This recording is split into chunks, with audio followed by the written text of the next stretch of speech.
On the surface, Jennie's latest solo release, Mantra, is a powerful, catchy song that's taken over global charts. But what if I told you there's more to these lyrics than meets the eye? Beneath its addictive beats and striking visuals, there's a deeper meaning that fans have been uncovering piece by piece. From iconic pop culture references to her defiant stance against the pressures of the industry, Mantra is packed with hidden layers that reveal a lot about Jennie's personal journey.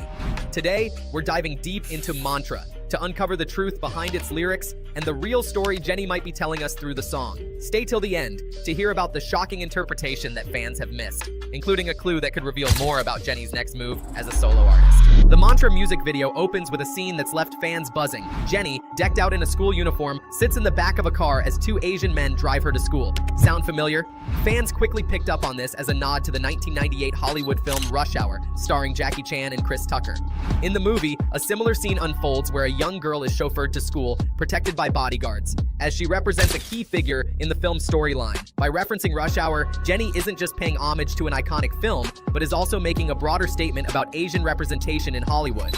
Rush Hour was one of the early films that made waves by combining action and comedy while bridging Western and Eastern cultures. By incorporating this into her music video, Jennie is giving a subtle nod to the challenges Asian artists and actors face in breaking through globally, something she's undoubtedly experienced firsthand. And let's just say that fans applaud this bold move. And what's even more fascinating is that this entire opening scene was filmed on a mini set, emphasizing the deliberate, controlled atmosphere Jennie wanted to create for her visuals. Fun fact, right? But that's not all. There's so much more hidden in this video.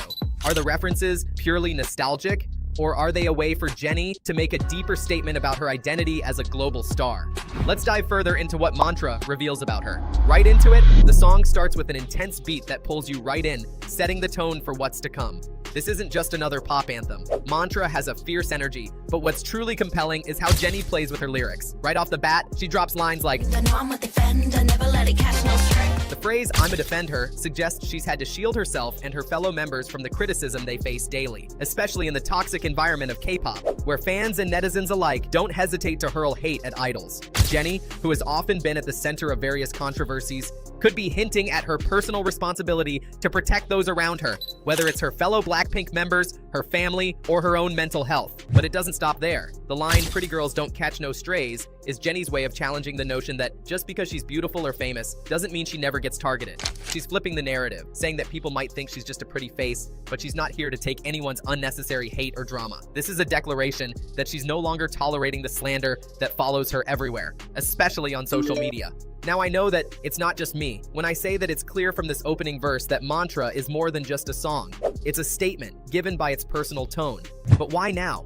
Why did Jennie choose this moment to release such a bold anthem? To answer that, we need to look deeper into the lyrics and the journey that brought her here. Jennie has faced immense criticisms throughout her career.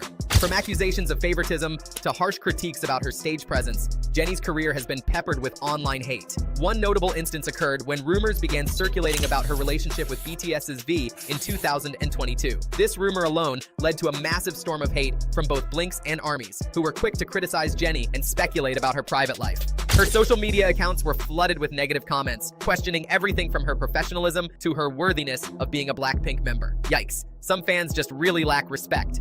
In Mantra, Jennie seems to subtly address this ongoing hate. Not that deep, I'm not that drunk. Sometimes girls just gotta have fun. This is a direct message to those who constantly judge her for simply living her life. The idea here is clear. Jennie is tired of being scrutinized for everything she does, from attending social events to her every move in the public eye. This line further responds to the criticism she's received for having fun and going out, for which haters have called her too drunk. She also mentions the criticism she received when she was having fun closely with her friend, Simon Port Jacquemus, a French fashion designer also founder of the brand Jacquemus. Even though they were just platonic friends, she has been slammed as a homewrecker for being too close to a married man. What's especially interesting about this verse is the cultural weight behind it. Jennie's often been criticized for not fitting into the mold of what some K-pop fans expect from their idols: glam, proper, and free from scandal. But in Mantra, Jennie pushes back hard against that expectation, asserting her right to be free from judgment and to live her life without constantly needing to apologize for it. In another part of the song, Jennie drops the line, "At first glance, this might seem like just a fun line about getting food in Los Angeles, but it's also a subtle flex about Jennie's newfound freedom, especially given BLACKPINK's growing success in the Western market. Jennie, having spent time in the US and mingling with Hollywood celebrities, is making it clear that she's living a life on her terms now, which is pretty good for her, don't you agree? Let us know in the comments down below. However, this seemingly playful lyric could also be a nod to the criticism she's faced for her lifestyle. Jennie, like many other idols, has often been the subject of rumors and gossip, whether it's about her friendships, her love life, or her fashion choices. The in and out drive-by could symbolize Jennie doing exactly what she wants, whenever she wants, and not caring about the constant surveillance of her life. But the song's intrigue doesn't just lay on its lyrics, but also on its trending music video. As Mantra unfolds, the music video takes us through the streets of Los Angeles, a city that Jennie has spent a lot of time in and that has influenced her personal style and artistic vision. LA is where Jennie often faces the most criticism, especially when it comes to being sexualized by the media. Throughout the video, you'll notice shots of her strutting through the streets, showing off her confidence while addressing the very issues that have been thrown at her by the media. Look at them Bonnies on the run. Jennie raps, referencing Bonnie and Clyde, two infamous outlaws who lived life on their own terms. Jennie positions herself as a Bonnie here, but with a twist. She doesn't need a Clyde. She's running her own game, living life as she pleases without anyone holding her back. This visual metaphor of the streets of LA, paired with the Bonnie and Clyde reference, is Jennie's way of flipping the narrative, showing that she's more than the sexualized image the media often tries to push on her. The streets, which represent both freedom and danger, symbolize Jennie's journey through fame. The choice of LA, a city known for its entertainment industry and superficial glamour, mirrors the struggles Jennie has faced navigating the expectations placed on her as an idol. This isn't just an aesthetic choice. It's Jennie reclaiming her space. It's her way of saying that she doesn't need a male counterpart. She's running her own show, with her own crew of girls who have her back. But what's the most shocking part? Stay tuned to find out the deeper symbolism behind Jennie's Bonnie and Clyde imagery, one that may hint at her future career moves. The chorus of Mantra is where Jennie's message becomes crystal clear. This that pretty girl mantra, this that flaunt, you just touched down an LA. Pretty girls don't do drama unless we won. This is Jennie owning her narrative. She's not looking for drama, but if you come for her, she's ready to fight back. It's a warning to her critics and haters that she's not someone to be messed with. Talk about having a mantra. Jennie has faced constant backlash for her so-called attitude and her perceived coldness, but this chorus flips that criticism on its head. She's not here to play nice if people are coming for her or her friends, and that's the essence of her mantra. She'll protect what's important to her, but she won't engage in drama unless she's pushed to her limit. Many fans interpret this as Jennie finally standing up against the years of unfair criticism. She's letting the world know that she's in charge, that she's capable of handling whatever comes her way, and that she's not afraid to get her hands dirty if necessary. Could this be Jennie signaling a shift toward a more solo-focused career? Fans are speculating, especially since Jennie has been increasingly involved in acting, fashion, and other creative avenues. The gritty, LA-inspired aesthetic of Mantra, combined with her bold lyrics, seems to suggest that Jennie is ready to take over the Western music industry after dominating the K-pop industry. Mantra feels like a bold push towards personal autonomy, showing a side of Jennie that's less tied to the world of K-pop and more in line with her diverse interests. But Mantra isn't just about personal independence. It also tackles a broader issue that Jennie and many women in the entertainment industry face: misogyny. In the lines, Jennie subtly addresses the objectification and sexualization she's often subjected to, especially in places like LA, where the entertainment industry's demands are relentless. Jennie has been candid about how women, particularly female idols, are often seen as commodities, judged by their appearance or personal relationships rather than their talent or hard work. Through Mantra, Jennie sends a powerful message of defiance against this treatment, telling the world that she won't stand for being reduced to her looks or her rumored relationships. The song becomes an anthem for women who face similar struggles, encouraging them to embrace their individuality and be confident about themselves. Jennie's lyric reinforces the idea that women shouldn't be held to unfair standards or forced into stereotypes. Jennie's experience of being sexualized, especially in the LA scene, is no secret. The media and fans have long criticized her outfits, her behavior, and her social life.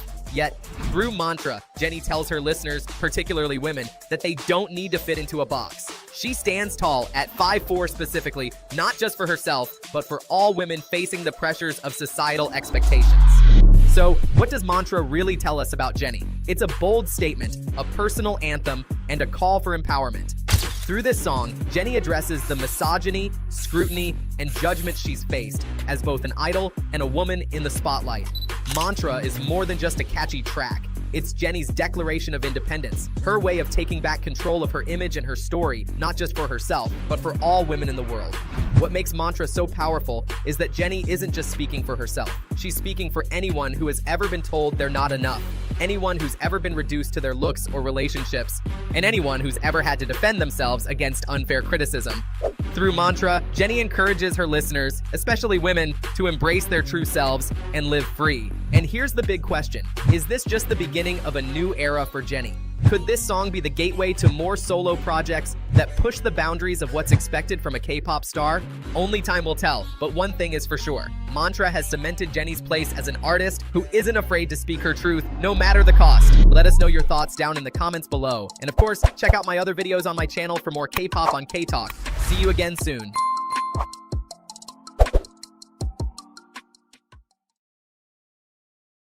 After Lisa released her most recent song, Moonlit Floor, people are convinced she's indeed dating LVMH heir Frédéric Arnault. After they were first seen together in 2022, countless rumors surfaced online, with many eager to find out more about their alleged relationship. The first public interaction between the two happened in November 2022 when Frédéric went to BLACKPINK's concert in Los Angeles. Afterward, he posted a picture with the members taken backstage with the caption, "What an amazing evening for the BLACKPINK concert in LA. Congratulations and see you soon in Paris." Netizens didn't think much of it, since Frédéric wouldn't be the first nor the last public figure to go to BLACKPINK's concert. Lisa's body language raised eyebrows for some netizens, but since the two hadn't been seen together before, so there was no reason to think that they were romantically involved. In fact, during their first few sightings, it was believed that the two were just friends. Last April, Lisa's unexpected friendship stole the show when BLACKPINK took the stage at Coachella. She watched GOT7's Jackson and Dominic Fike's sets at the festival, even taking a picture with the latter backstage,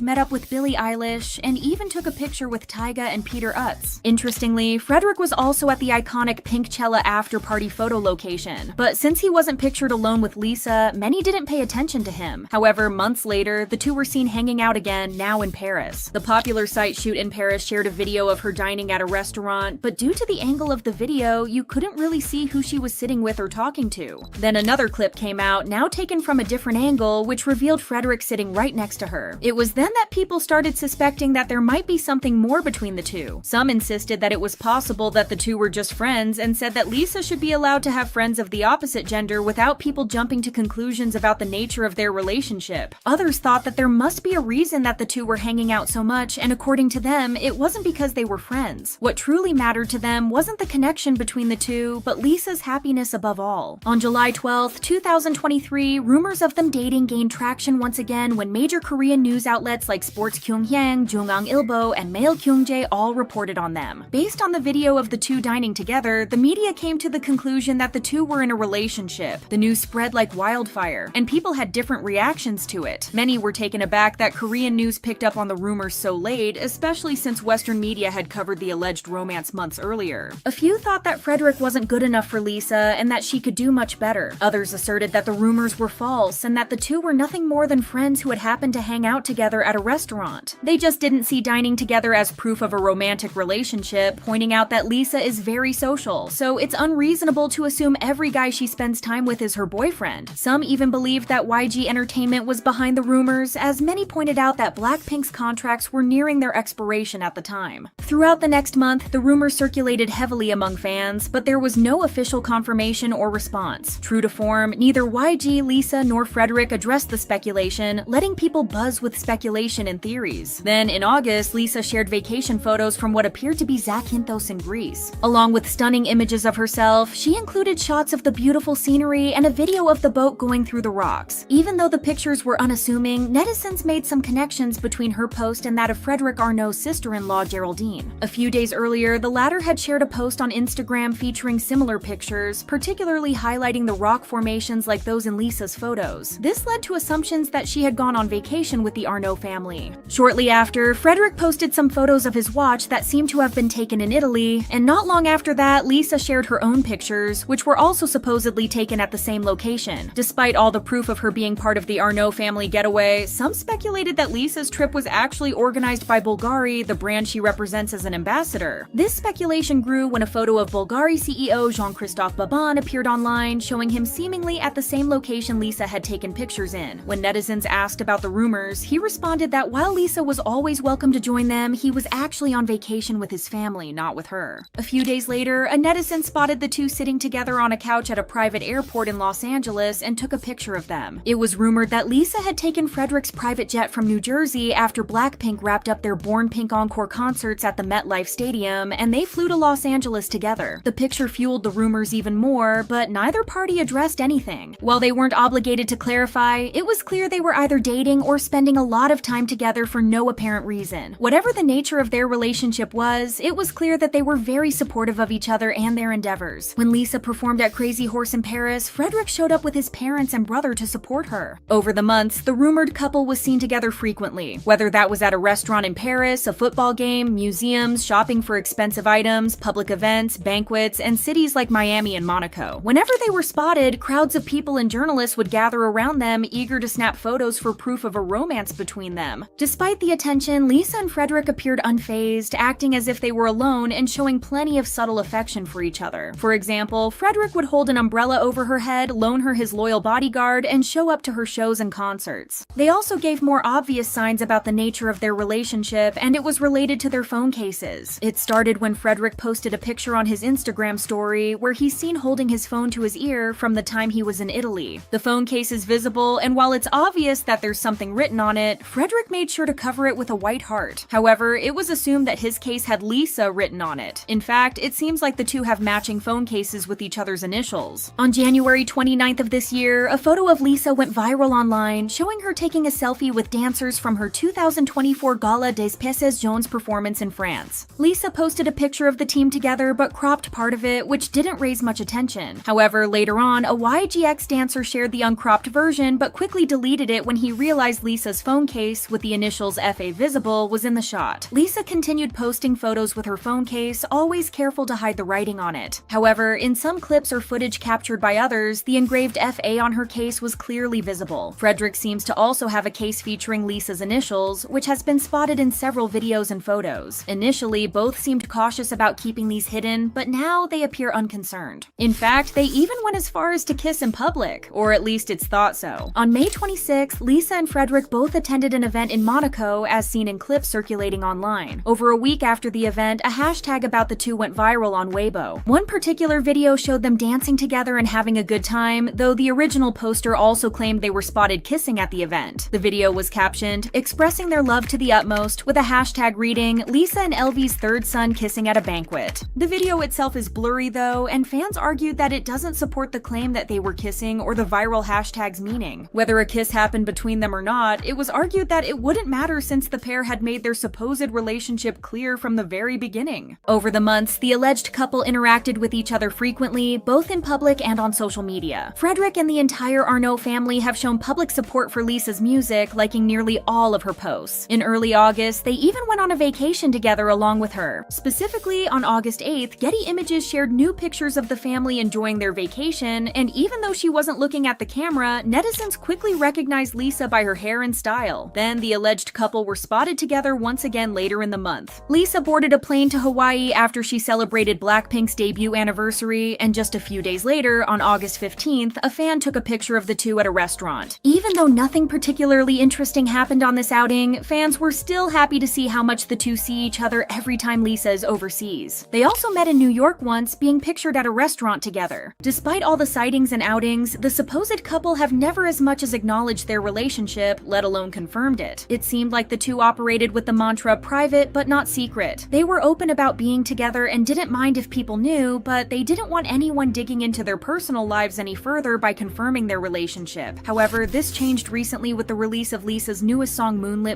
At the Global Citizen Festival on September 28th, she shocked the crowd by performing a song nobody had heard before, exciting everyone who was there or tuning in. Sampling Kiss Me by Sixpence None the Richer, Lisa sings to a green-eyed French boy boy who got her tripping and tells him to kiss her under the Paris twilight. Given that there aren't many green-eyed French guys known to be close to Lisa, fans found it safe to assume that the song might be about Frédéric. The fact that she seemingly hard-launched her relationship caused a lot of reactions. Most applauded Lisa for her bravery and openness. Being part of the world's most famous girl group, sharing something so personal couldn't have been easy for her, especially knowing that not everyone would react positively. And they didn't. Many fans have criticized Lisa's choice of partner for various reasons, primarily his looks. Some believe Frédéric doesn't fit with Lisa's image and express regret about knowing what the song is about. Tweets from fans said things like, "I was smiling too hard listening to it cause it's so good, but then I realized who it's about, and does this have a Thai version? I don't want to be able to understand this." Some fans insist that Lisa has the right to date whomever she chooses, arguing that others should either accept it or stop being fans. While it's normal for fans to have opinions about her music, it's unreasonable for them to think they can dictate her personal life or who she dates. Thankfully, Lisa doesn't seem to mind what others say about her boyfriend or how he looks. Even though these comments have been present ever since the rumors first started, Lisa continued being seen by him without giving any indication that she cared about what people thought about her, which is all that matters.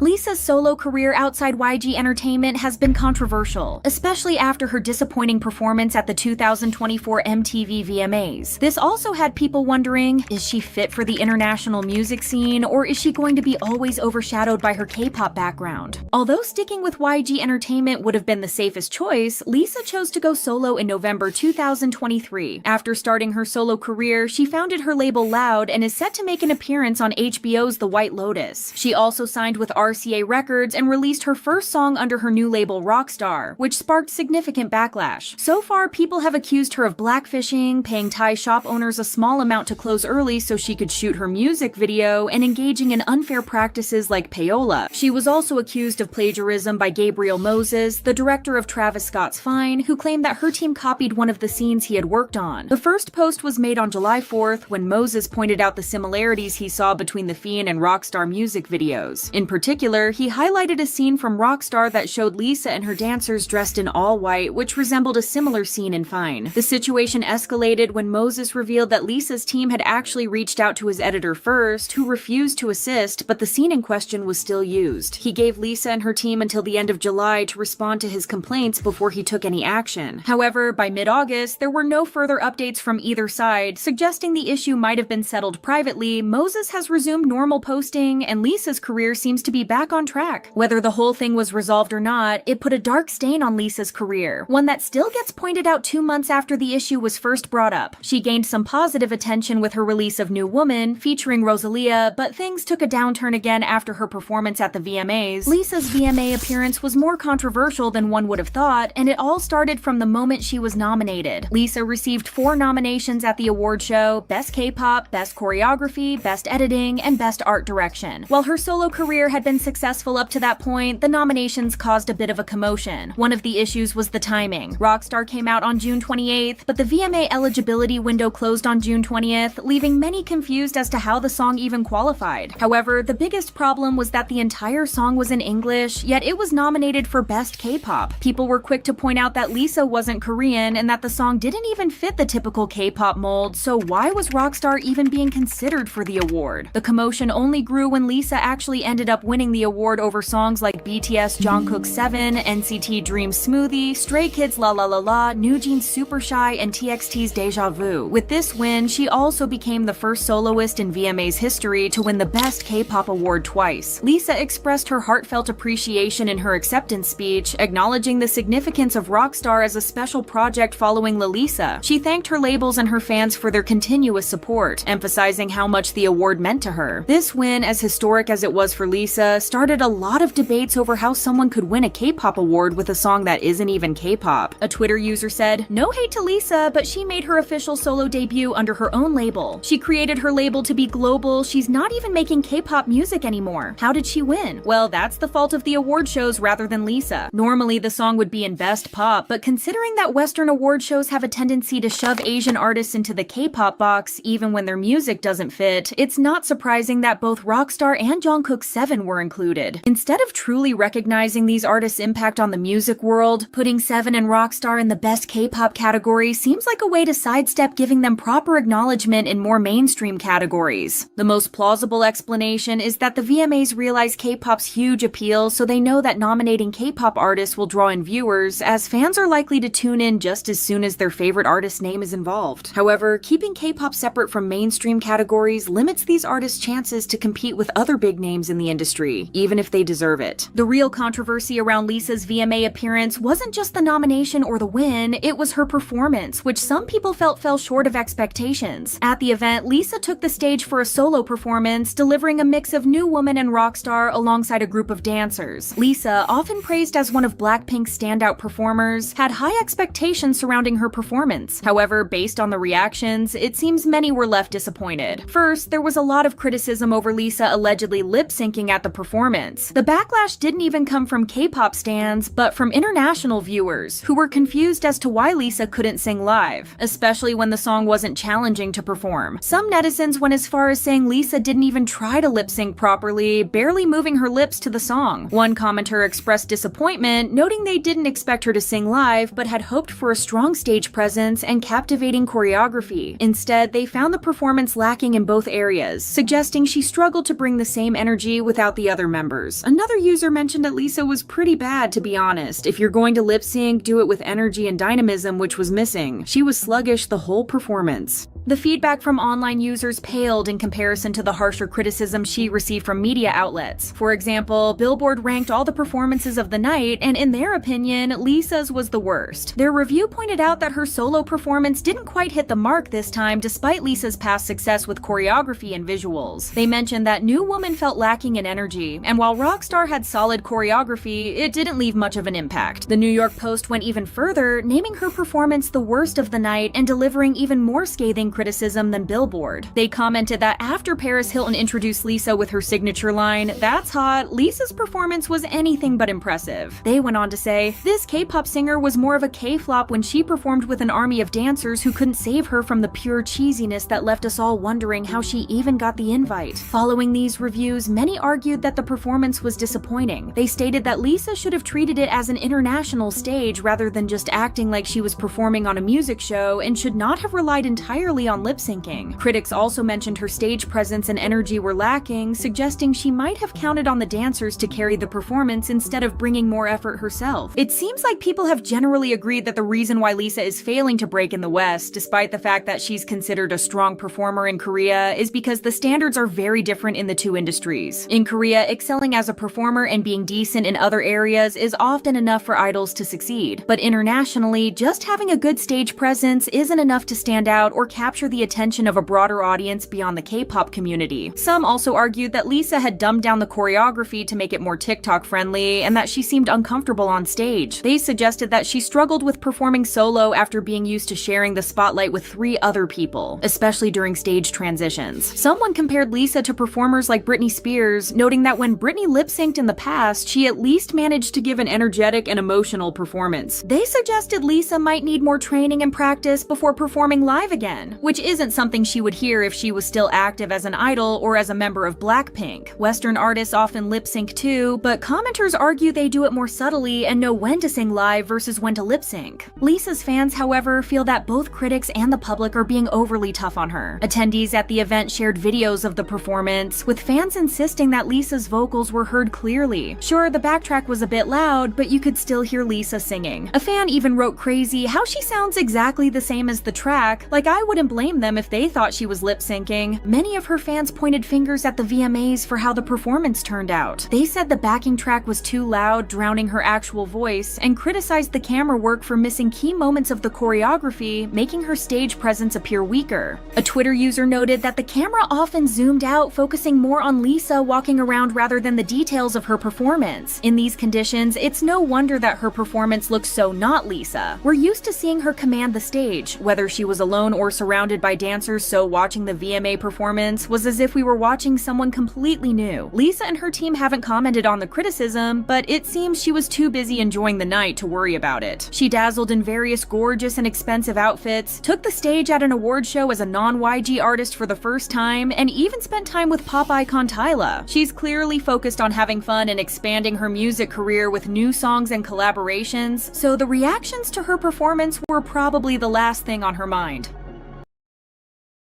While Lisa is known for being a K-pop idol, she spends most of her free time in Paris. Her life there is nothing short of extraordinary, as she lives in a magnificent mansion, eats in the fanciest restaurants, and spends her time hanging out with some of the richest people in the world. Before Lisa moved to Paris, she had invested in real estate in Seoul. She earned so much money from her activities as a BLACKPINK member and an ambassador for various fashion houses that she easily managed to purchase a luxurious 2-story detached house with a basement in an affluent neighborhood in Seoul for a whopping $8 million. Her neighbors are the CEO of Hyundai and various foreign ambassadors, so as you can see, she's really hanging out with the country's elite. She signed the contract for the purchase of the house in 2022 and paid it in full just a year later. Although Lisa is a very private individual and tries to keep her personal life separate from her public image, she did offer a glimpse into her house to her fans in a video on her agency's channel. The interior of the house was high-end and luxurious, and you could even spot a truly expensive car which Lisa uses when she's in Korea in its garage. However, since Lisa doesn't spend much time in Seoul these days, she needed a place to stay both in the US and in Paris. Earlier this year, Lisa made another great investment as she purchased a vintage villa worth $4 million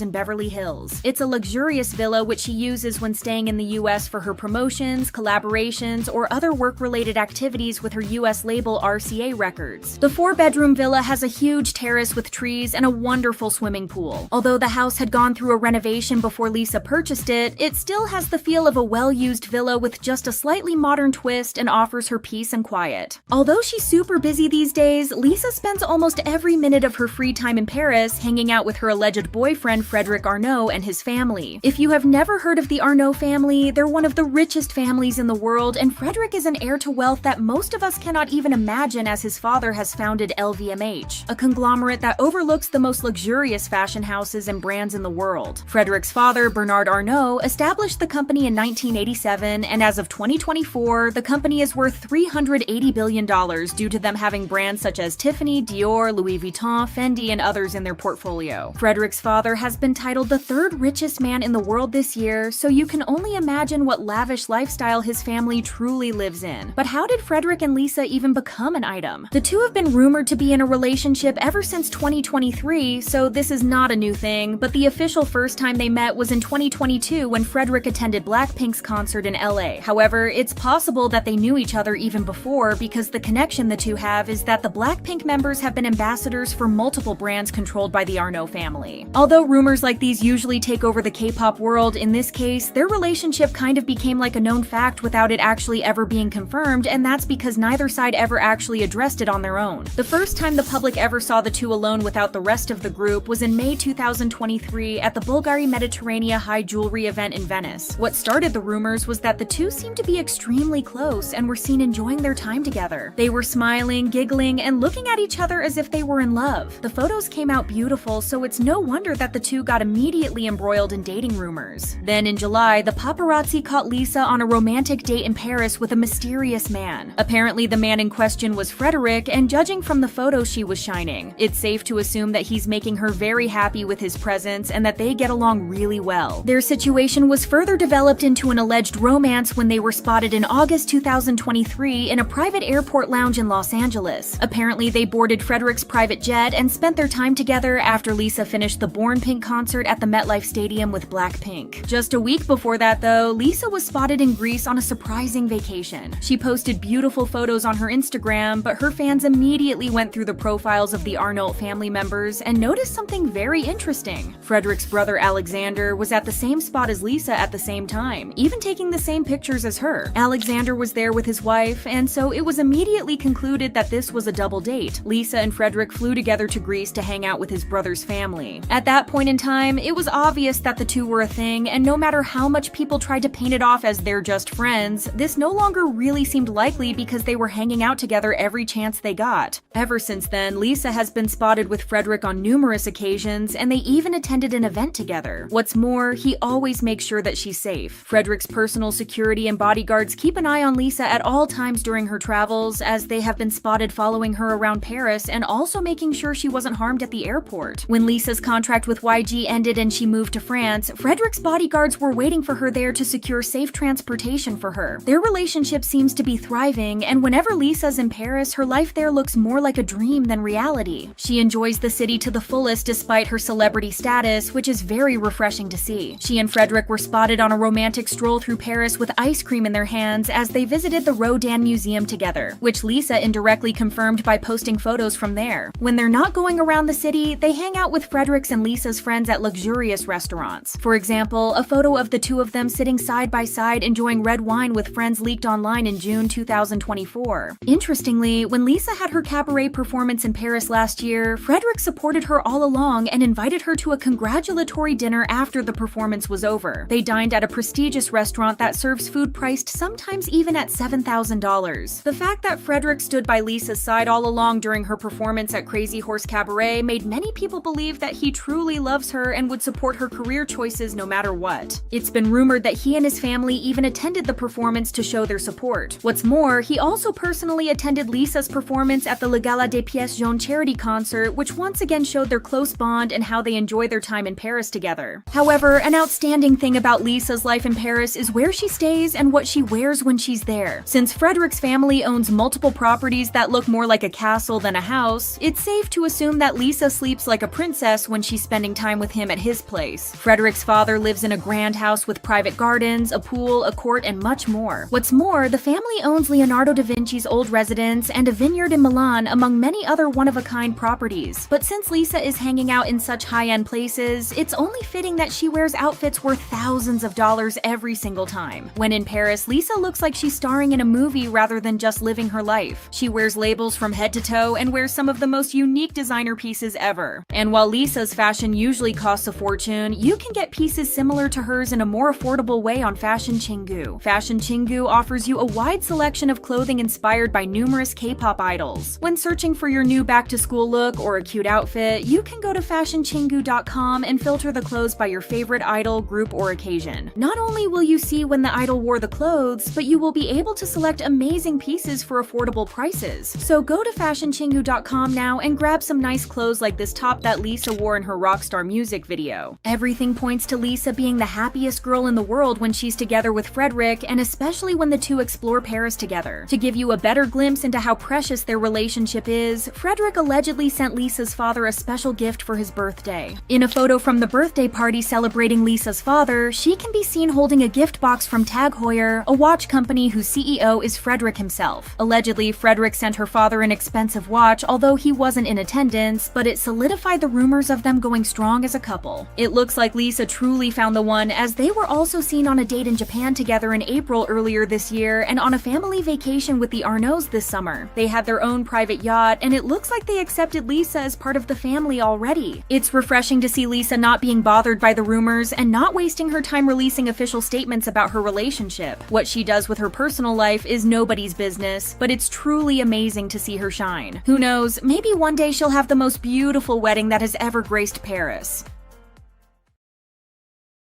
Lisa's solo career ever since she left YG Entertainment has been nothing but easy. At first, things were seemingly going well. After branching out on her own, she launched her own label Loud and announced that she would be appearing in HBO's show The White Lotus. She also signed with RCA Records and released Rockstar, which caused her to receive a lot of backlash. She was criticized for a lot of things, including alleged blackfishing, paying shop owners in Thailand $500 to close early so she can film her music video, payola, and unfair practices. was. Even with everything going on, Rockstar was a successful debut for her as a solo artist outside of YG. The song made a huge impact with its debut at number 4 on the Billboard Global 200, making it Lisa's third top 10 hit after her 2 first solo songs. The track also soared to number 1 on the Billboard Global excluding US chart, marking Lisa's first number 1 on that chart and ending a streak of Western English language artists dominating it. Rockstar also broke the record for the most weekly streams by a non-American artist on the Global excluding US chart this year. In the US, the song debuted at number 70 on the Billboard Hot 100, making it Lisa's highest charting entry so far, so yeah, despite everything, she was still doing pretty well, with fans expecting her to break even more records as time went on. With all these achievements though, many have been wondering if they should be attributed to Lisa as a K-pop idol or her as a pop star. Ever since the BLACKPINK members started branching out on their own, it's become very obvious that Lisa wants to shed off the K-pop idol label and become a global pop star. She performed at the Crazy Horse Show Cabaret in Paris, which she wouldn't have done if she really wanted to target the Korean market or the Asian music market in general. She was endlessly criticized for taking part in the show by Korean netizens, who called her all sorts of derogatory names, shamed her for the performance, and urged her to not align herself with K-pop. She was also asked to leave BLACKPINK, and the other members ended up receiving backlash as well for supporting her. Lisa also performed at the Gala des Pièces Jaunes benefit concert, and her first single once she got out of YG is entirely in English. Obviously, dealing with all of this, it makes sense that Lisa wouldn't want to do anything with people that were acting as if she committed a crime just because she chose a way to express herself as an artist that netizens didn't agree with. Now that she's shifted away from the K-pop label and wants to be recognized as a global artist who's part of a K-pop group, should she still be eligible for nominations and awards in the K-pop category? Is it fair to other artists? To keep you up to speed, Lisa received 4 nominations for the 2024 MTV Video Music Awards: Best K-pop, Best Choreography, Best Editing, and Best Art Direction. Fans were immensely proud of her, seeing as she got all these nominations with her first song as the founder of her own label. Rockstar was undeniably a hit, but people had several problems with the nominations. First of all, the song came out on June 28th, but the VMA's eligibility period closed on June 20th, so the nomination doesn't really make sense. Second, as it was mentioned, the entire song was in English, not Korean, so the nomination for Best K-pop didn't really make sense either. And with Lisa not being Korean, people are left a bit confused to say the least. A Reddit user wrote, "It was released by an American label in English worldwide. Just because Lisa does K-pop as part of BLACKPINK, it doesn't mean her new solo work is K-pop." However, it's doubtful whether this can be blamed on Lisa because, if we're being honest, this is entirely the doing of the VMAs and RCA Records. Rockstar isn't the only English song competing in the Best K-pop category, as BTS's Jungkook's 7 is also nominated. Normally, both Rockstar and 7 would be considered for Best Pop, but it seems like Western music shows are sidelining artists of color, in this case Asian ones. Instead of giving them the same respect as other musicians, they're being grouped into a K-pop category even when it doesn't really fit. These shows clearly recognize how powerful K-pop is in the music scene right now and how easily they can generate views and engagement by including K-pop groups and artists into their nominations and performances. But by keeping K-pop in its own category, they're limiting the broader recognition these artists deserve. As a Redditor mentioned, a separate K-pop act is basically a participation trophy. We can also hold RCA Records responsible for all of this. Lisa is incredibly talented and deserves every bit of recognition as an artist, so she should have a fair shot against others. However, given how the Western music industry operates, she might not be treated with the same respect as her peers, which is likely why RCA Records sent in Rockstar to be nominated in the Best K-pop category, because she stands a better chance of winning there. As for other achievements, such as Rockstar being the most liked K-pop music video released in 2024 on YouTube, for example, does she really deserve the achievement as a K-pop artist when she's trying not to be one? According to some people, Lisa will never completely let go of the K-pop label as she's still using typical K-pop practices. She released a dance practice video, which pop artists don't typically do even if their songs have choreography. Lisa also did a pop-up in Korea, which people think she wouldn't have done if she didn't want to align herself with the K-pop industry anymore. Since she got started in a K-pop group, she might want to cling to the label for a little bit more until she finds her footing as an artist. Her most popular controversy, though, has to do with the music video for Rockstar. A few days after the song came out, the director of the music video for Travis Scott's Fine came out with some damning accusations. Gabriel Moses, the director in question, claimed that Lisa and her team had copied his work. Based on the Instagram story he posted on July 4th, a few people let him know that there were similarities between the Fine music video and Rockstar, so he thanked them for informing him. Then he posted a video which contained a specific specific scene in Rockstar where Lisa is standing in the middle of her dancers, who are all wearing white outfits and have hoods over their heads. The camera starts quickly panning to different dancers, which closely resembles a scene from Fine, in which the camera also quickly pans to different children dressed in white. Moses didn't just let these accusations get swept under the rug, as he said that he contacted Lisa's team and was expecting a response by the end of July. Plagiarism isn't a light issue, so Lisa ended up on the receiving end of a lot of criticism. One commenter said, "The clothing, editing, and shot are all basically the same, and considering his music video only came out like 3 months ago, it doesn't look too good for her." Moses was also urged to take legal action to protect his art. There were also people that accused him of being hypocritical and said that he had also taken inspiration from other people's work as music videos, like Kendrick Lamar's Humble, Ariana Grande's God is a Woman, and Eminem's Houdini all had allegedly similar scenes. A tweet from a fan read, "It's funny because this type of editing in music videos is very common. Travis was not the first nor the only one to do it." They also pointed out that Lisa shouldn't be blamed for the plagiarism issue, since she wasn't the music video's director or creative head. However, this was countered by those who argued that fans always credit Lisa with full creative control, but now that she was facing serious plagiarism accusations, the fans were quick to shift the blame elsewhere. It was also funny because when she was still under YG, people would blame YG for anything that went bad, but now that she was on her own, they were trying to put the blame on anyone but her. Whether you side with Lisa's fans on this issue or not, one thing is for sure, they did end up making things worse for her. Some of them went on to claim that RCA Records had taken action against the accusations by sending an email to Moses, threatening to take legal action for the alleged false claims he had made. The email, titled "Accusations of Plagiarism," spoke of the accusations and told Moses to release a statement in order to clarify the situation. However, things were a bit iffy since the sender and a big chunk of the email were censored, so it wasn't really clear what the whole thing was about. Moses didn't let us wonder for long though, since he posted the full version and revealed that Lisa's fanbase were the one to send the email, not RCA Records. This had people attack Lisa once more, since they blamed her for not addressing the situation and letting the fans run crazy trying to prove that she's innocent. However, the most damning revelation that came out of this whole thing was that Moses revealed that Lisa's team reached out to his editor. He tweeted, "They reached out to my editor to work on this, by the way, and Fine was the reference. He said nah, and they did it anyway. Enjoy the rest of your day." Seeing as it's the middle of August and Moses has yet to say anything more about the accusations, we can assume that the issue is probably settled. The accusations weren't addressed by neither Lisa nor RCA Records, and Moses never talked about them after the initial post, so it's possible that he was compensated generously to let the issue go. The situation seems to have faded away for now since Moses is posting normally, and Lisa just made a comeback without any issues. Following the Rockstar era though, fans had a few complaints on how the promotions of the song were handled. There were issues with the premiere of the music video on YouTube, and when it came out, it was put under the wrong category. Additionally, the dance practice video was uploaded late because of technical difficulties. Despite the fact that she's one of the biggest pop stars, the song wasn't promoted anywhere. It's understandable that she wouldn't want to perform on music shows, but the least her team could do was have her perform at festivals, late-night shows, or talk shows in general. The song didn't get much promotion from Loud and RCA Records, which is a missed opportunity. Given Lisa's impressive performance skills, more effort into promotions, interviews, and booking different performances and gigs could have really boosted the song's visibility and reached a wider audience. The song did well even without much promotion, so just imagine how far it could have gone if people had seen her perform it or heard her discuss her journey after leaving YG, especially since it would make for an interesting story. If her teams at Loud and RCA Records don't put in the effort, she might end up being seen mainly as a former BLACKPINK member rather than showcasing her growth as an artist.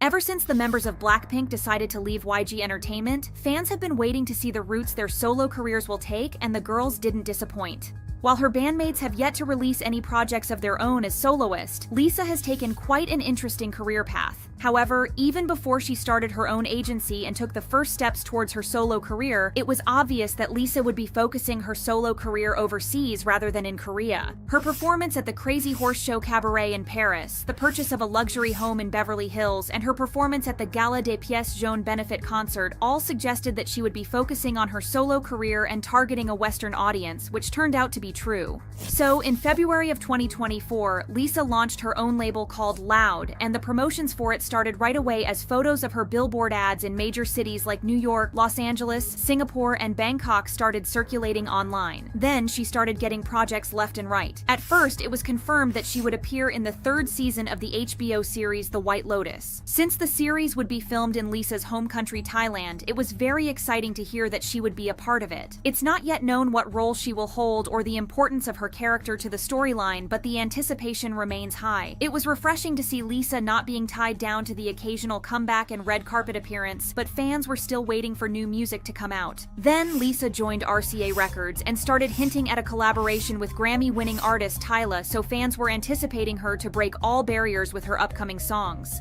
A few months later, on June 6th, she released a teaser poster with only the words "coming soon" in it and pre-save links for Spotify and Apple Music. This is when the controversy started, as Korean netizens were confused by the fact that the announcement didn't involve any Korean streaming sites. A few comments on the online community site Instiz said, "So she's gonna pre-release her song on Spotify and Apple Music? This is gonna be difficult, I don't use either," and "No, but Spotify and Apple Music are all foreign apps." However, this had her fanbase jumping to her defense and pointing out just how hypocritical Korean netizens were being. Back when she had performed at the Crazy Horse Cabaret in Paris, they had urged her to leave K-pop and not associate herself with the industry anymore. Now that she was branching out, they were acting as if she was crazy for doing so. A commenter said, the way they want her to still make Korea her primary market despite ragging on her endlessly for her cabaret show. They also pointed out that Lisa's announcement didn't imply that the song wouldn't be available on other streaming platforms and that the links were there just for pre-saving the song on those platforms, so the outrage was fake. This wouldn't be the last time that she would be involved in a controversy over a teaser. Then, about 2 weeks later, on June 18th, she released a teaser clip announcing that her single Rockstar would come out on June 28th. The clip teased a bit of the instrumental, something she would continue to do with TikTok videos, and based on the initial reactions, it seemed like the song would be a hit. Then her first concept photo dropped, featuring Lisa with a short, shaggy haircut, oversized glasses, big earrings, and even a star on her tooth. Since this was a new look for her, many literally couldn't take their eyes off her. Another concept photo showed Lisa in the same haircut, but now wearing a white outfit with silver accessories. However, the look, as well as Lisa's skin tone, started some very heated debates on the topic of blackfishing and whether Lisa was guilty of it or not. Blackfishing refers to a non-black person using makeup, tanning, or digital tools like filters and Photoshop to appear black or mixed race, and since Lisa appeared a few shades darker than we're used to seeing her, many went on to accuse her of wanting to appear black. A Twitter user wrote, "Saying Lisa is blackfishing isn't just about her skin tone. It's the grill, the pose, the chain, and the fact that we've heard her rap for several years and it's always giving appropriation." People also pointed out that in her Instagram posts, Lisa appears with a lighter skin tone, which means that she didn't normally look like she did on the concept pictures. Lisa's fans defended her, pointing out that she has always had a darker complexion due to her Thai heritage. They also noted that her skin tone has always been darker than other K-pop idols, as seen in her pre-debut photos, but said that she had been whitewashed during the years she was active as an idol in the industry. Some fans also argued that Lisa hadn't intentionally tanned or tried to look black. Instead, they suggested that the style of the photographer Jack Bridgeland was to blame. The fans went on to share side-by-side comparisons of other artists' work and pictures he had taken of other celebrities, showing that their skin tone also appeared darker due to the lighting and the oversaturation of the pictures. This controversy was quickly forgotten though, as Lisa's team, nor the photographer, ever addressed it. Before the song was released though, her team built hype around the budget of the comeback, especially the music video. On June 26th, Lisa dropped the first music video teaser, which stunned fans with her dramatic transformation. The short clip, filmed on the streets of Thailand, revealed a side of Lisa that we hadn't seen before from her BLACKPINK days. Even though the teaser was only a few seconds, she stood out with some bold outfits and the short glimpses of the choreography, showing just what a strong dancer she was. From the short clip though, they noticed that she had filmed at the extremely busy Yao Warat market in Chinatown, Thailand, and wondered just how she had managed to shut everything down considering how big the area is. Turns out that Lisa's team paid more than $500 to every shop on the street to close early, and not only did they shut everything down, but they also kept the filming a secret, to the point that nobody knew she had even been there.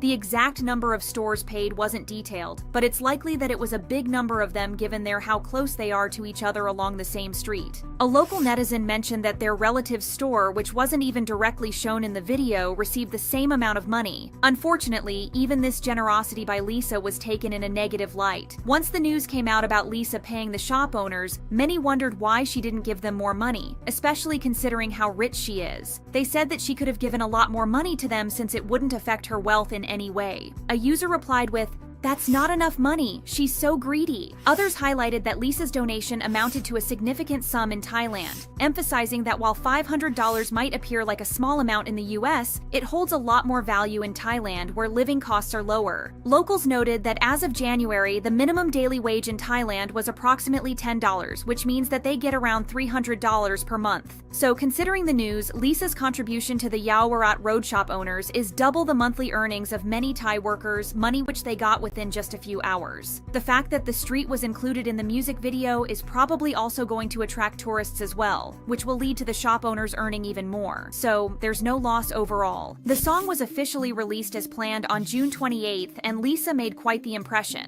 The music video stood out with a noticeably larger budget and a distinct artistic direction compared to typical BLACKPINK videos. Lisa's outfits were also stunning and introduced a fresh look for fans, while the choreography was exceptionally impressive. What also caught the attention of others was the inclusivity in the music video, as it featured 3 popular trans Thai influencers. However, the song itself received mixed reactions. Many netizens criticized it for being repetitive, basic, and not matching the music video. A Reddit user commented their opinions on the song, saying, "If the song had 1 or 2 more verses, intro, and a bridge without repeating chorus 4 times, it would be a lot better. Right now it just feels like someone put minimal effort and called it a day." They also thought that it was tired that Lisa was rapping once again about how rich and influential she was, with a commenter saying, "The lyrics should really stop being so cocky and obnoxious. It all feels like bragging off. I can't see anyone being related to this song really." The only part of the song that received praise was the beat of the song, which people said was catchy and fun, and it fit an artist like Lisa. A specific line that raised a lot of eyebrows was the "Lisa, can you teach me Japanese?" as it confused a lot of listeners. Not only did the line not fit anywhere in the song, but to some people it also didn't make any sense because Lisa wasn't Japanese. However, fans came up with a few theories that could explain the inclusion of this line in the song. One of them said that she was addressing how Westerners often stereotype Asian people as only Japanese or Chinese, and she responded with images of various Thai women. Another explanation was that the line might be an inside joke for Thai people. They elaborated that in Japanese, the sound hi is similar to the Thai word meaning give. So the joke is that she responded in Thai instead of agreeing to teach Japanese. Additionally, they mentioned that her company name Loud is already a meme among Thai fans because it can be interpreted in Thai as secretly good. It was also said that she's making fun of people that think she's Japanese or got confused her with Lisa Japanese artist. People didn't think that this was the case though. They claimed that Lisa, and the rest of BLACKPINK for that matter, aren't typically known for conveying deep messages through their lyrics. Instead of interpreting the song as a commentary on racial stereotypes about Asians looking alike, some viewed it simply as another track showcasing Lisa's rockstar lifestyle. Since Lisa has yet to explain the lyrics publicly, they're still up to interpretation of the listeners. Undoubtedly, the biggest issue that Lisa has faced in this era are the accusations of plagiarism. At first, Yu Yang, a Chinese designer, claimed that the star-shaped top that Lisa wore in the music video was copied from one of her designs. The controversy erupted on the Chinese social network Xiaohongshu, where Yu Yang accused Lisa and her team of plagiarizing one of her designs from 2020. She presented evidence showing her designs and the process of creating her pieces from 2020, explaining that her products were made in London and used in international photo shoots. According to the designer, her design was either copied by Lisa's stylist or modified so her team could avoid these accusations. She wrote, "I agree that there are different minds thinking alike, but in the same time I think my design was definitely somehow on someone's mood board at some point, both on designer pieces and on Taobao." She also claimed that she tried to get in contact with Loud but hadn't received a response. These accusations were swept off pretty quickly since people thought that the star design of her shirt was pretty common, so Yu Yang couldn't exactly claim exclusivity. The designer was also accused of trying to get attention from these accusations and ruin Lisa's Lisa's reputation. Despite everything though, Lisa's team got in contact with her as on June 27th, they issued an apology via email, explaining that the star-shaped design was chosen because it's one of Lisa's favorites. They assured that such issues would be prevented in the future and concluded the email with a sincere apology, so that issue seems resolved as of now. However, an issue that still remains unresolved is the plagiarism accusation from Gabriel Moses, the director of Travis Scott's Fiend music video. On July 4th, Moses went on to claim that the people involved with Lisa's Rockstar music video had copied his work. In his Instagram story, he expressed gratitude to his followers for bringing the issue to his attention. To point out the similarities, he also shared a clip from Lisa's Rockstar music video, highlighting the scene where the camera continuously panned to Lisa and her dancers. This shot resembled a scene from the Fiend music video featuring uniformed children. Moses said that he reached out to Lisa's company about the issue, giving them until the end of the month to respond. Lisa received a lot of backlash after the accusations came to light, with some internet users even urging Moses to sue her. Her fans, as expected, came to her defense and turned the accusations around, saying, "Did Travis Scott's music video director give credit to Kendrick Lamar, who did this 7 years ago? And how come a black artist using 100 bob-haired Asian kids as an aesthetic is same as Thai woman posing with 100 Thai women?" They also attached other scenes that resembled that of Travis Scott's music video. The issue got deeper when one of Lisa's fans alleged that RCA Records, the company that Lisa is signed to, had emailed Moses to warn him that they would take action for making allegedly false claims. However, Moses posted the full version of the email that was sent to him, exposing the fact that it wasn't sent by RCA's side but by Lisa's fan bases. Not only did fans get backlash for trying to intimidate Moses, but Lisa also got the brunt of it for not addressing the situation. The final blow came when Moses claimed that Lisa's team had previously contacted his video editor to work on Rockstar and used Fiend as a reference. According to him, his editor declined, but Lisa's team went ahead with it anyway, which made them look really bad. What's even worse is that Loud or RCA have yet to address the allegations publicly, and even if they hadn't tried to plagiarize or copy, they're not handling this in the best way. The last thing that has seemingly gone wrong with Lisa's Rockstar is the accusations of payola. The accusations started when several social media users shared that they had been getting notifications from Lisa's newly opened TikTok account, despite claiming that they never followed her or interacted with her account in the first place. Some even got notifications from Loud's YouTube channel, leading to speculations that she might have done payola to promote the release. Her fans tried to brush off these accusations by explaining that they were either getting notifications because the users checked Lisa's social media accounts constantly or because of the algorithm. That's not all though, as people also noticed that Lisa's music video was under the People and Blogs category on YouTube rather than music. A Twitter user alleged that you only need to watch 3 to 10 seconds of the video for it to count as a view. This category also apparently has a lower filtering rate and generates higher revenue.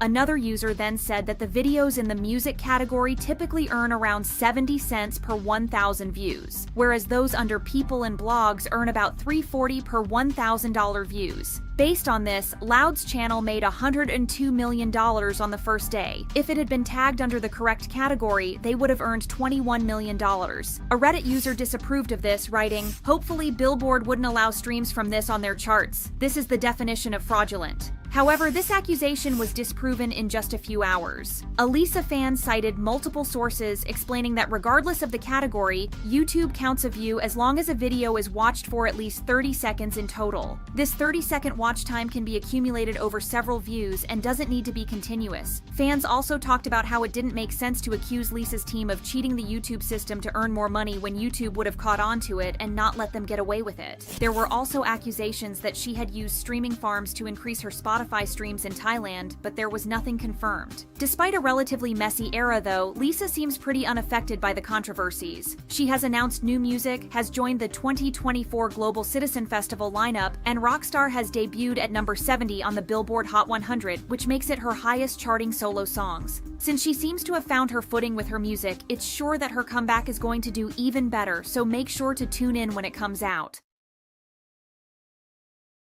FX's Krystal has shocked everyone on Valentine's Day as she has unexpectedly dropped a new song. She posted a photo with the caption "Happy Valentine's Day" and added a link to her SoundCloud account which featured a song titled "Georgie Porgy." It's a short and fun song that reminded everyone of what a great idol Krystal was during her prime. As expected, the comment section was spammed with fans being over the moon with the fact that Krystal dropped this song unannounced. But most importantly, this Valentine's gift made fans wonder whether this means that the idol Krystal is back, because it seems like she's certainly certainly back in the studio. Honestly, 2024 might be her year and we're all here for it. Musicbank has been accused of rigging scores in favor of IU, and fans are really not happy. On February 9th, Idol's Super Lady and IU's Love Wins All were competing for the top spot in an unaired episode of Musicbank. In the end, IU was crowned as the winner with a total of 3,389 points, which is 182 more than Idol. But even though her fans were more than happy about the win, the viewers found something not quite right with the results because they noticed that Idol didn't score any points in the physical sales category. IU didn't have any points either, but in her case it was logical since she only released a digital single, so there were no physical copies to add. But how did Idol, who came out with a physical album, get the same score as IU in that category? The group sold over 1.5 million albums during the time the program aired, which should have definitely scored them some points according to Musicbank's rules. The points gathered from the physical sales category might have even been enough for the group to snatch the first spot and beat IU, yet this didn't happen. This led to many fans expressing their dissatisfaction with Musicbank by using the hashtag KBS Musicbank corruption on social media. They have also been flooding KBS with emails urging them to reveal details about how the final score came to be. After the problem came to light, IU's fans also criticized KBS, expressing that IU's 100th win doesn't seem all that significant when considering that Idol got robbed for it. Netizens tried to get to the bottom of the issue, but nothing made sense. Some people suggested that Idol's physical score is based on their B-side track Wife because it has a higher digital score. However, since KBS banned Wife because of its lyrics, this explanation doesn't exactly hold. Sadly, KBS has yet to respond to the issue. Bigbang member Daesung has been dealing with quite a lot of backlash lately as people are accusing him of disrespecting 21, and we gotta say, it's really messed up. To give you more context about this, he recently appeared in an episode of the Narak quiz show along with comedians Lee Yongju and Kim Min-soo. At one point in the episode, the show becomes controversial by mocking cancel culture and posing a series of provocative questions to the guests aiming to cancel them. As a result, Daesung was tasked with ranking 4 YG entertainment artists based on their contributions to the company's success as one of the biggest companies in the industry. From the highest to the lowest, out of 4 artists, BLACKPINK, Teddy, Jennie, and 21, Daesung ranked Teddy as the one who had made the most contributions and ranked 21 as last. His explanation was, "It's actually Bigbang, but we're not one of the choices. We made no contributions, come on." Then, to make things even more controversial, Daesung was asked to pick the 21 member who the group could do without. After struggling for a bit, he first chose Sandara, then changed his answer to Minzy. In the end, he attempted to make things better by apologizing to her, but the damage had already been done. 21 fans, as well as K-pop fans as a whole, saw the thing as very unnecessary and even offensive. The show was criticized for bringing the group in the first place, but the real target of the backlash was Daesung himself. Given the friendship between Bigbang and 21 members, fans find it particularly demeaning for him to single out 21 as the group with the least contribution. This isn't just because of their friendship, but also because it simply isn't true whatsoever. Fans also believe that 21 was chosen because they're more of an easy target compared to the other artists. Some are claiming that they didn't expect Daesung to pick male artists like Teddy and Jennie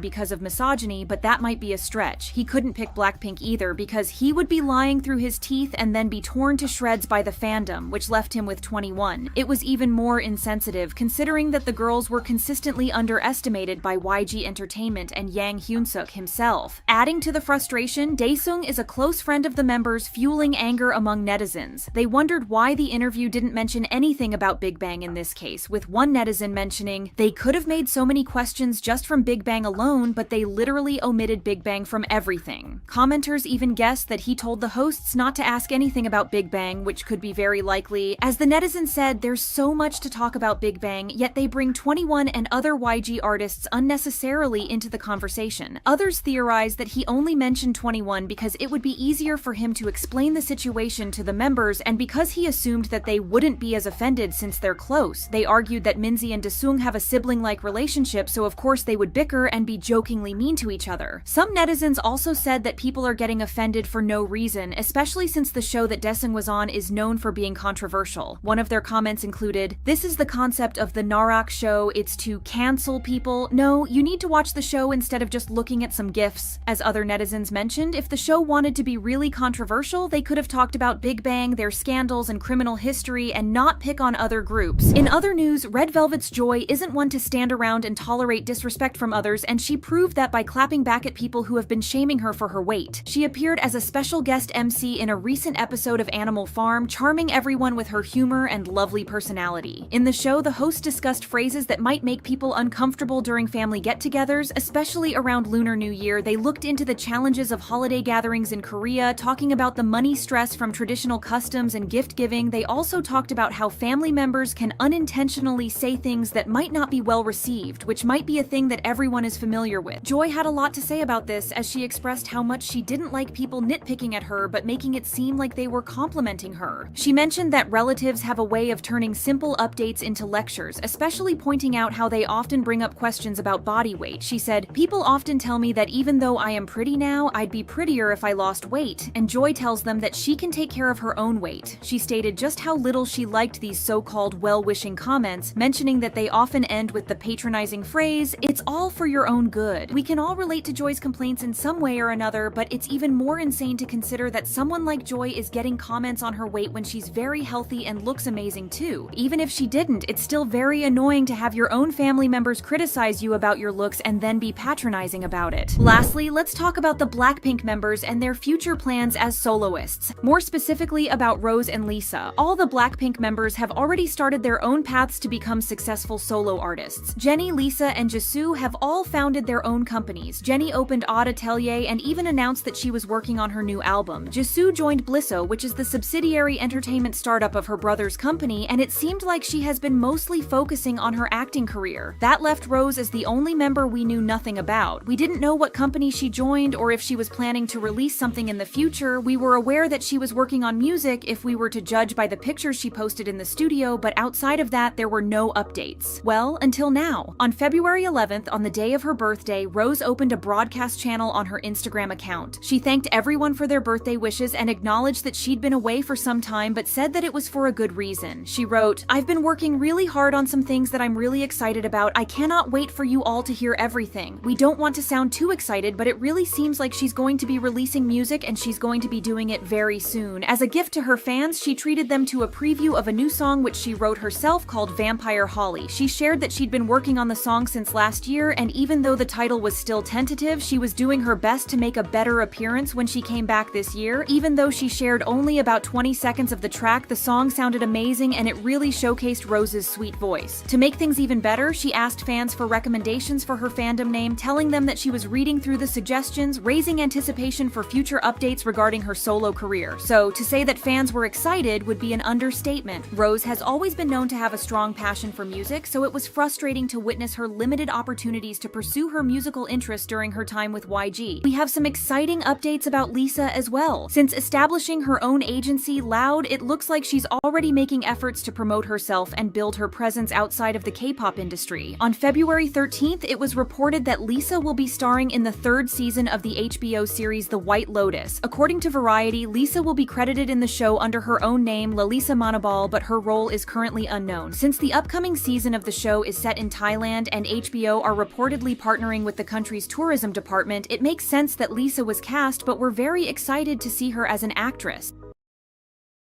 Even though K-pop idols have broken numerous boundaries over the years, nobody has done it quite like BLACKPINK's Lisa. Her performance at the Crazy Horse Cabaret in Paris has made so much noise that people are turning against her, and she is losing a lot of fans to the point that even international fans are voicing their disagreement with Lisa's decision. But is there more to the story than what we've seen? On September 6, 2023, the Crazy Horse Cabaret in Paris announced that Lisa would be headlining 5 performances at the end of September of the previous year. The cabaret show stated that Lisa had been a fan of the show for a long time, as she admired the unique style of the performances. As for her performance, the show revealed that she would be performing several solo acts and would also be teaming up with the troupe to bring back some classics from the cabaret's collection. The cabaret show also revealed that she would be wearing the usual costumes for the show while giving them a personal touch. This wouldn't be the first time that the show has had celebrity guests, since in the past notable figures like Ariel Dombasel, Conchita Wurst, Pamela Anderson, and Dita Von Teese performed at Crazy Horse, but Lisa's appearance there was quite controversial for various reasons. So what was so scandalous about it? Well, to give you some more context, Crazy Horse is a well-known cabaret in Paris, known for its historic performances. The performers often wear revealing outfits and sometimes even perform without any clothes on, creating art through a mix of music, dance, and vibrant visual effects and costumes. To put it simply, it's a very artistic cabaret. In France, the show isn't that big of a deal as to them. There's nothing scandalous about it. Instead, it's all about the artistic play with lights, music, and the human body. Those who have been there find it's not really as seductive as you might think because it's not designed to be so. On the other hand, you can't expect Asian countries to be this open-minded, which is why the backlash against Lisa wasn't that unexpected. First, she got a lot of hate and criticism, especially from Korean and Chinese netizens who didn't hold back from showing their disappointment. Her Instagram was terrorized with hate comments, and over the next few days after the announcement, Lisa and Crazy Horse were trending on Weibo as they had millions of mentions. The controversy got so bad that some of her biggest fan sites who were Chinese shut down completely. One netizen wrote, "Lisa used to say she didn't dare to post bikini photos because she was afraid her mom would see them. Now her mom doesn't care anymore. Lisa's reputation has taken a hit." Another one said, "Being confident is fine, but having a top idol perform at a place like Crazy Horse is not acceptable." While reactions were strong, it was really shocking to have a K-pop idol, especially one of her caliber, perform at a cabaret show. As mentioned before, many K-pop idols have broken boundaries in their own way, but what Lisa had done was unheard of before. Even with scandals and all, K-pop maintains this clean and carefully crafted image, so idols rarely step out of line as their reputation is crucial, especially if they aim to have a lasting career in Korea. While it was true that Lisa was a lot more famous than your average K-pop idol, people still thought that she would want to keep this popularity by playing along with the demands of her Asian fan base. Her appearance on the show also started a lot of debates on whether what she was doing was right or wrong. On one side of the argument, people compared her to Disney Channel stars and their efforts to shed away the childish image they had gotten over the years. The intense pressure of keeping a flawless image while working for Disney is overwhelming, so once they're free from that, they experience a newfound sense of freedom, leading them to do things that the public doesn't really approve of. Whether it's a provocative music video, a more mature role in a show or movie, or a love life that people wouldn't approve of, these stars have done anything they could to remind people that they aren't children anymore, nor are they as innocent as the industry made them appear. It seemed to many fans like Lisa is doing something similar. Asian fans expect her to maintain the cute image, but she wants to grow and mature, and one of the ways for her to achieve that is by shattering her past image. Western fans weren't that critical of these career choices, but because Korean and Chinese fans don't see them in that way, they don't approve of the path. But it doesn't matter how people see her, she's a grown woman who can now make her own decisions. She has worked basically all her life to get where she is, has listened to the demands of the company and the audience, and hasn't gotten herself into trouble. Now she's out of YG Entertainment and has become one of the top idols in the industry, with connections outside of Korea and a big fan base to support her every step of the way. She has now chosen to take a different path than people expected of her, and maybe even distance herself from K-pop, but again, that's her own decision. Since she's no longer tied to a company and is exploring and figuring out her preferences, she will likely try various dance styles and collaborate with different groups to find her style. It's also expected that she won't maintain the persona she has carefully crafted for years in a country that doesn't financially support her beyond group activities and where she faced constant harassment, xenophobia, and criticism for her personal choices. If you also look at netizens' comments about her Crazy Horse show performance, you would see that it's no longer criticism about her image, as everyone seems to be set on calling her every degrading name in the book. It's one thing not to like whatever an idol is, but once people start insulting her, belittling her, and shaming her to the point that even her mother had to close her social media accounts to avoid reading such derogatory things about her daughter. If she was being made to do this against her will or felt uncomfortable with it all, it would be more than reasonable to raise concerns, but even Crazy Horse revealed that it was Lisa who knocked on their door, not the other way around. Based on her recent activities, as well as one of her Instagram captions, she's more than open to doing this again, so not only did she enjoy it, but she's willing to ignore everything she went through just to do it again. Why should strangers' demands matter more than Lisa's own decisions and wishes? Another point that her fans brought up was that the show wasn't nearly as scandalous as everyone was implying. In fact, they argued that some K-pop groups' choreographies were even racier than the dances that Lisa performed at the cabaret show. Additionally, according to them, female K-pop idols have worn shorter outfits for music videos or performances, and yet you didn't see a whole country going to their Instagram comments to let out their frustrations. The backlash seems to be mainly because she's doing it in another country and at a cabaret show. If we compare her outfits with what we've seen idols wear, there isn't much of a difference. Lisa isn't the first and certainly won't be the last female K-pop idol to face harsh criticism for her outfit choices. However, her performance at Crazy Horse has become an excuse for K-pop fans and netizens to dehumanize her beyond belief and use her to support their narrow-minded beliefs. She performed at a private event with a mature audience. Her outfits were pretty tame compared to the other dancers in the show, and her performance wasn't explicit according to the people who attended it. Technically, male idols often go on stage and national television, take off their clothes and have inappropriate dance moves, yet they haven't faced nearly as much backlash as Lisa. As for the argument that she isn't setting a good example for her young fans, everyone should remember that Lisa technically isn't responsible for raising anyone's kids. On top of that, her performance was only seen by adults, so the argument that children might be affected by something they didn't even get to watch doesn't hold any weight. Yet many people had a lot of criticism over her performance too, and we're not talking about backlash over the dances or the outfits, because that's just people being misogynistic and not actual criticism. The criticism comes over Lisa choosing to perform in a cabaret show. While some of her fans see the performances at Crazy Horse as art and the act of performing there as empowering and women taking control of their sensuality, the others argue that it's just an excuse for objectifying the dancers. The place itself is highly controversial, as a user spoke of rumors of alleged trafficking, harassment, and other behind-the-scenes crimes against the women who work there. Another point that was made was about the interior of the show, which has nothing to do with empowerment. The fact that they used women's physical attributes as interior decor has led people to believe that there's nothing empowering about Crazy Horse and that the show is set up by creepy men as an excuse for women to perform for the male gaze. There were also complaints about how Lisa was treated in comparison to the other female dancers. It's said that the show pays their regular performers very little, especially considering the demanding training and strict conformity conditions. Meanwhile, the guest performers like Lisa are paid 10 to 20 times more for a single performance than what the regular cast makes in a whole year. Of course, this isn't Lisa's fault, and we're not here to point fingers at anybody, but we are pointing out what problems people had with her performance. But no matter what anyone says, Lisa doesn't seem to be all that bothered or affected by everything that has happened. She had everyone speak out against her, harassed her family, and she even had her Weibo account banned, but she's still continuing her activities and her career is growing as if this so-called scandal never happened. Sure, she might have lost a chunk of her audience, but judging by her activities after she left YG, it seems likely that Lisa will direct her career more towards the West than Asia, so it's not important whether she performs at cabaret shows or not.